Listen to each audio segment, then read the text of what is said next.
What are they actually good at? What are different things that they are naturally just excel at? What are the things that, get them into flow with something that as you give it to them, they're excited about it, they want to work on it.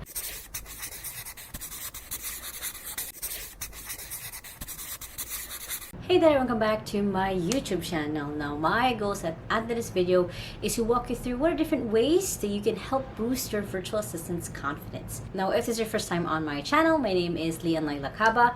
I've been working from home since I was 15 years old and now run my own virtual assistant company here in the Philippines. And I post videos every Sunday and Thursday on how to work from home and how to have a business from home. So make sure to hit the subscribe button right there so you don't miss any of my videos. Now, if you just hired your first virtual assistant, or you are, on your third, you've hired another assistant to help with your assistant, and they might not be as confident just because they didn't have a lot of experience yet, or they're just a natural introvert, how do you further develop that confidence within them so they can further take responsibility on different things and also, of course, move things forward with you if they have any suggestions or anything else that they want to improve or bring up with you? So building your virtual assistant's confidence is really important for a lot of reasons, because it's one of the ways that you can free yourself up to be able to do other things because your assistant is confident enough to do things on her or his own. The first thing that you can do is to actually assess their skills. What are they actually good at? What are different things that they are naturally just excel at? What are the things that, get them into flow with something that as you give it to them, they're excited about it, they want to work on it? Or what is it even a task that they've always wanted to do? You want to look at these tasks because this is going to be your foundation. It's going to be the standing point of how they're going to build up their confidence, because this is something that they are, again, they're just already really good at. They're already something that they get excited about, they're passionate about. So it's going to be something that's going to be easy for you to further develop and grow their confidence. Next is, once you've done the assessment, is actually help them grow those skills. Try to develop different ways or different tasks or projects that they can work on in your business where they can hone and develop and grow those skills that they have. So it could be that, let's say your assistant is actually really good at graphics. What are different ways that they can turn a particular text in your documentation into a graphic? Can they create graphics for your social media? Can they create graphics for, infographics to be given to your clients? Can they create slides? You want to hone again and develop those skills that they have, because these are things that you can easily give them feedback on and they'll take it, they'll eat it up, because it's something that, again, they're passionate about, that they already want to do. Next is have them connect with a lot of people in your company if you have a bigger company, or even with just your team. This will help empower them and give them clarity on what it is that they're doing and how it's helping in the bigger picture. A lot of the time when we're just working on just a singular task, we lose sight that is actually part of this bigger mechanism towards the goal that you guys are moving towards. So having them being able to have resources or people that they can ask questions to, that's not just you, helps build that confidence that they can handle it, that they can do what they need to do, because again, you're not just the only person that they're talking to. It also gives them a different perspective on what it is that they're doing, and also gives you a different perspective on how an assistant could be doing based on their interactions with the rest of your team. Next is make sure to have a catch up with your assistant regularly. So what I mean by that is making sure that you have slotted out a time in your day or in your week where you actually have a catch up with your assistant on what are different projects that they're working on, what are the tasks that they're doing, what are different things that they might need help on. This kind of helps, again, build that confidence, because they know that even if you're not always there, even though, from time to time you might not be available, that there's an area for them, there's a time slotted just for them to be able to air out all of these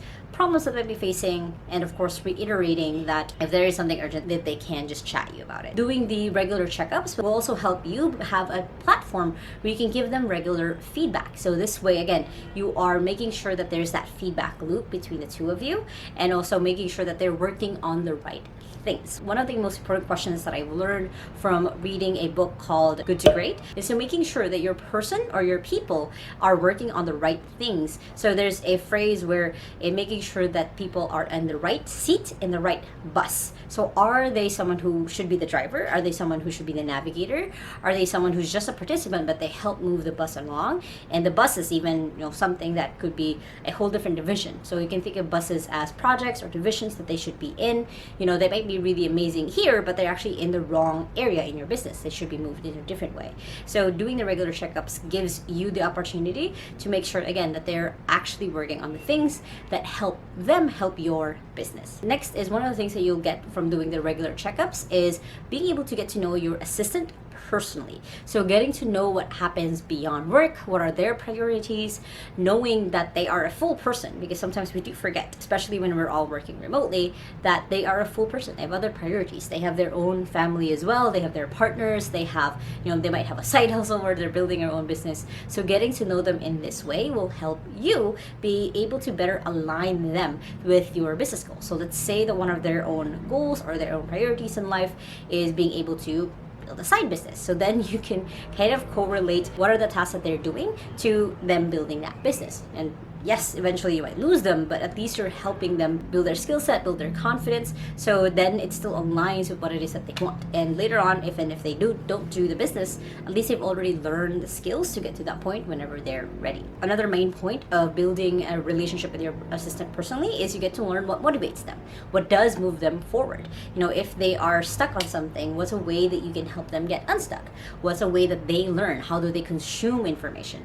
You get to learn all of these different things that will just help you help them better. Next is make sure that you give your assistant the freedom to create. Now, what I mean by this is a lot of time you just have so many business ideas, so many project ideas that you want to do in your business that they do overwhelm you and you can't do them all on your own. That's why you have an assistant.